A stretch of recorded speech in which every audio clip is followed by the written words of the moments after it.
Hey, this is Troy. And first of all, I'd like to welcome you to the Stack family. We appreciate you being here with us. I also want to give you a quick run through on how to use your new basic version of our software.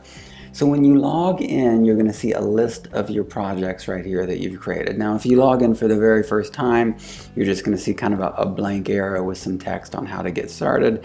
But that's also what we're going to cover today. So to upload your first project, we're going to go up here to the project name, say that we're going to work on an AutoZone. Right below that, we can select our bid date. So you can go back and forth through the months just like so and select your bid date. We do give you some optional information here. If you want to put like the physical address of the site, you certainly can. Think of these really as our two required fields, and then we can go straight down here to create and launch. And then this will start to walk us through the upload process. Most times you're going to be dealing with a file that's on your computer. Say that you receive a file via email. You're just going to email, or you're going to download that file from the email onto your computer and then choose a local file. This opens up a file explorer, and then you can just go onto your computer and find that file. So we're looking for AutoZone. We're going to grab it right there and hit choose. You're going to see a little status bar here as it goes across. Once that's done, we're going to hit done. And now you'll start to see the pages appear on the screen here. So even though we were working with one PDF right there, the system's actually going to display them as individual pages just to make things a little bit easier for us to find. Depending on the size of the file and your internet speed, this can take a few minutes to process through.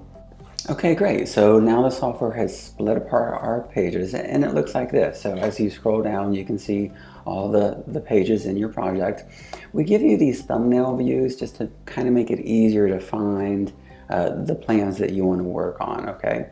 And how this works, you find one you want to work on. Say we want to work on this right here. We're going to click View.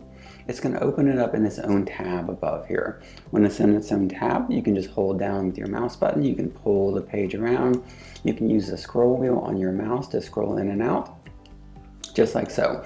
If you want to go back to the full thumbnail view, always go to this first tab. It's a static tab that'll always be there. And then you can just open up other ones as you see fit, okay? Just like so. The tabs work just like a web browser, so if you want to close one down, you can just hit the little X and off you go. Also, if your plans need a rotation, say that this would have come in sideways, you can just put a little X in that little corner, and then here are your rotation buttons. You can also rotate as many as you want at the same time, okay? But let's get in and do a drawing. So let's hop into here. The first thing that we're going to want to do, actually let's not do that one. Yeah, that one will be fine. The first thing that we want to do is set our scale. So we can do this a couple different ways. So if we look right here, we can see that the architect listed that as 1/8. We can just go with that, or we can calibrate the scale. I highly recommend calibrating, by the way. So we're going to click on this green scale box right here. You'll see that our default here is to calibrate. And what we're looking for here is a known distance. So here's a nice 3'5" section. We're just going to put a 3'5" and click OK. And then we're just going to go from point to point. That's going to set our scale, and then we're good to go. Now, if we wanted to just use that from the drop-down list, we could go from calibrate over here to standard scales and choose that 1/8 from that list. So architectural is listed above, civils are down below. Boom. If you are going to use the 1/8 or go with what is listed there, I do highly recommend that you verify the scale. So we can go under here to our dimension line right here. If you don't have a known dimension, maybe there's a doorway or a window, something that you know approximately, that you can go through and double check that real quick. Say, okay, yeah, that looks about right. Hit your delete key and off it goes. All right, so let's do some actual measurements here. So we're going to go up here to new takeoff. Now the takeoff name is always exactly what you're going to measure, and we'll do a couple examples of this.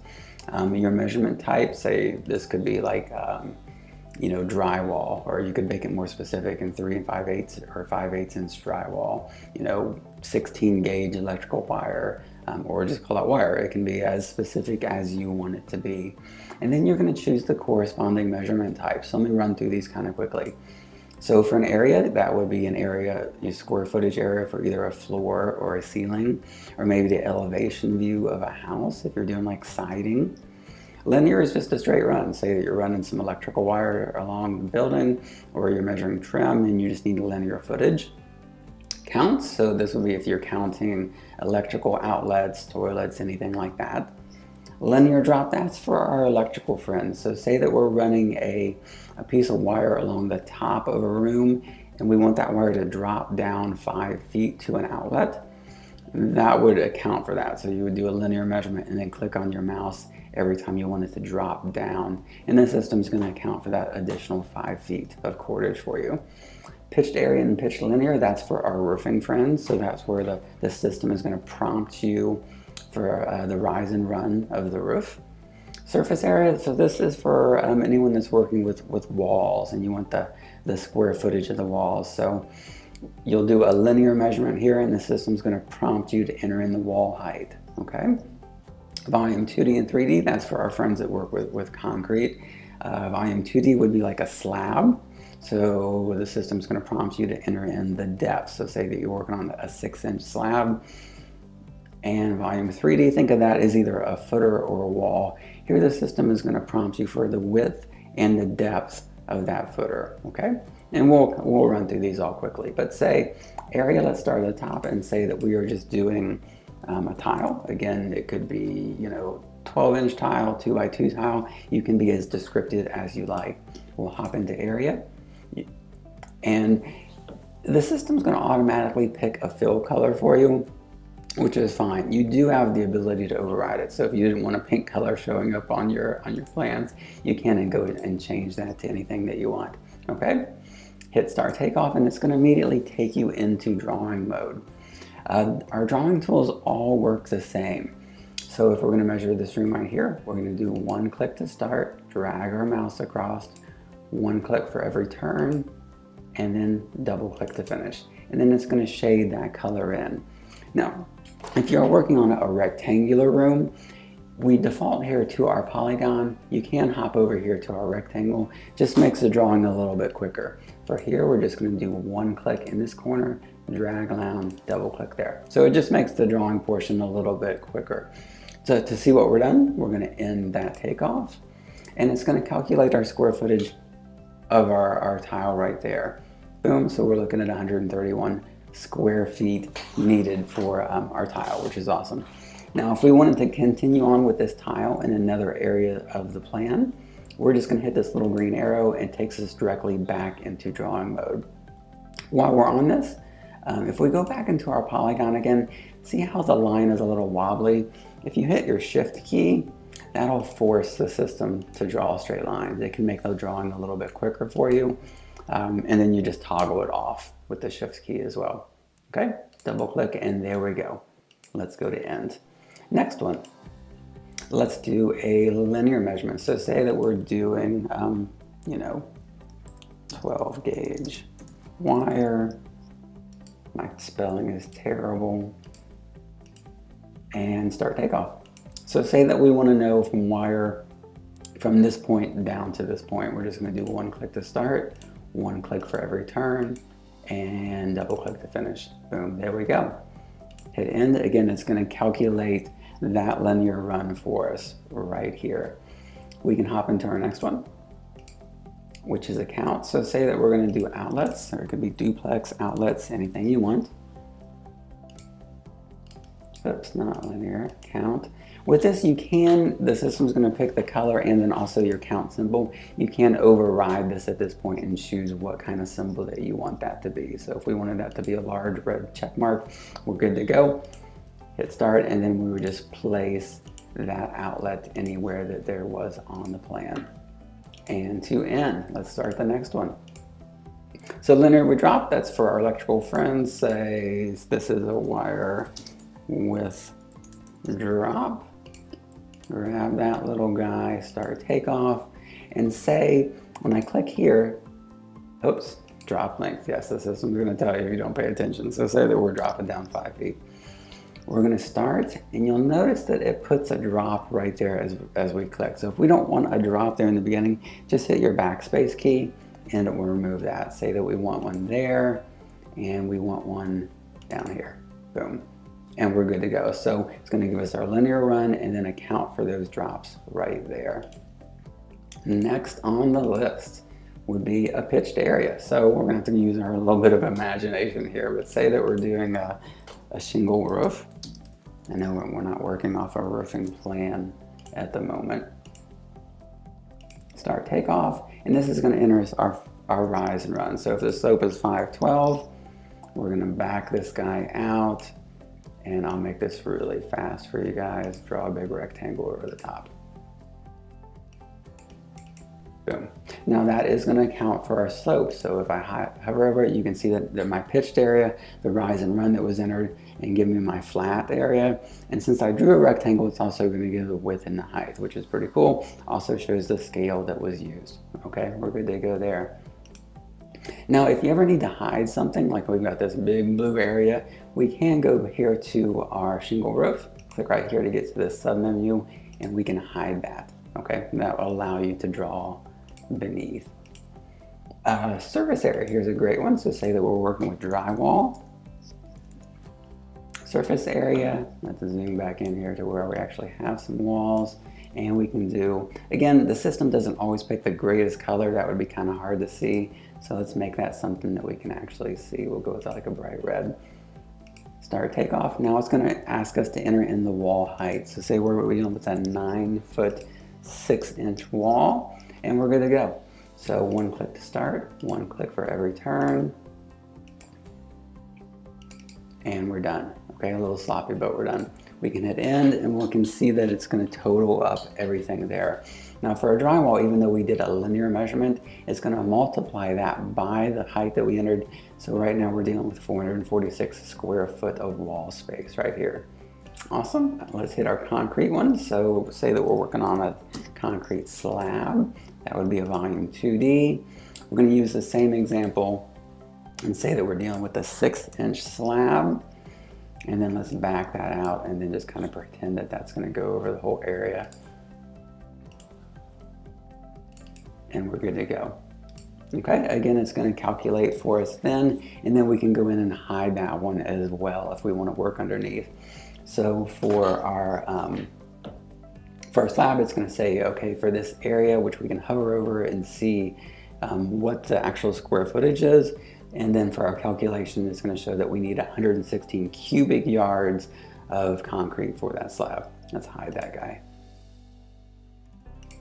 And last on our list, say that we're doing a footer. Measurement type is 3D. We're going to start our takeoff, and it's going to ask us for the width and the depth. So say that we're dealing with a 2 foot by 2 foot here. We could put inches if we want, and then start. Boom. We're going to run this footer all around the external side of the building. Again, being a little sloppy there. And we can end that line, okay? Again, this is going to show the answer or the measurements in cubic yardage. You could hover over that line, and that would show you what the linear run is, okay? Say that we want to edit a drawing, or if we want to delete one out. All we're going to do is go over here to this little edit arrow right here. Click on it, and it's going to highlight. So once it's highlighted like this, you'll see these little green bars. You can just grab these bars and move them around, okay? You can also rotate the thing, rotate the objects, or if you want to just delete it out all the way, just press the delete key on your keyboard and off it goes. You can also go down here, oops, and delete it out that way. Just to quickly show you how to remove a negative area. So in this, say that we want to remove the area of this bed right there. If you look at our menu to the side, once something is highlighted, you're going to see an extra tool appear, okay? So this tool is only visible when the drawing itself is highlighted, and we can do a cut square. Our tools work the same, so one click here, 2 clicks there, and it's going to take that area out and do the calculations for you, which is pretty cool. All right, that is the gist of it. We've got different markup tools. I'll run through them for you quickly. So highlighter, think of this as our good old-fashioned highlighter. We're just going to draw a box around there, and we're good to go. Our cloud, this is to draw emphasis. So if this is something that's really important to you, you can just put a cloud figure around it. That way it's going to jump out at you. A call out is for leaving a note for yourself. Say, please confirm. Oops, if it comes in really big like that, remember the edit arrow is your friends. I'm going to highlight that, and then you can see where you can change the color of the highlight or decrease the font like that. Okay, next on the list, dimension line. This is a great one. So say just from point A to point B, I wanted to know the distance here. So I'm going to click once there, click twice there, and then the third click is for placement. So I just quickly see, okay, that is, it's not going to count into your measurements over here. It's just a nice quick visual on the plan. And last but certainly not least, you can put a text box, which is what it says, put the text on, and we can add a legend. So go to legend, find a nice little white space here, and then just draw a rectangle. Okay. What that is going to do is show your color coding. So it's going to say, okay, my drywall is this red color right there, and it's going to show all the primary measurements. Now, if I wanted to print this, I would just go to the little print the PDF, export the plan. We're only working on one plan here, and that's going to queue it up so then you can download it, you can print it, you can save it to your computer, or you can email it to anyone, whatever you want to do with it at that point. I want to show you our help center right here. There is lots and lots of information here. So you'll see that we've got it grouped into like a getting started video, how-to videos. For those of you that don't want to sit through, and these are all quick, like a 2-minute videos. If you don't want to sit through a 2-minute video, we do have different screenshots that may help you. We have a complete training package. This is where we tell you about updates and also troubleshooting. It's also searchable. So if you want to look how to do a certain thing within the software, you just type right there and it's going to give you a list, which is really cool. Okay, hop back into the software, and I think that is good to go. Another little quick trip for you. We realize this sidebar can take up a pretty good chunk of the screen. If you want to toggle that off, here's a little toggle right there, and that puts you into full screen mode for drawing, and you can toggle that back at any time. If you have any questions while you're using the software, here is our little intercom. You can just click that little button, start a new conversation, and chat with us, and we can just answer your questions right on the screen. So I very much so appreciate your time. Hope that you love the software. Oops, let me also mention that a lot of our most common questions I've added right here. So here's kind of a quick link for videos right there. You can go to the help section for the entire support section. All right, we appreciate you very much. Thank you.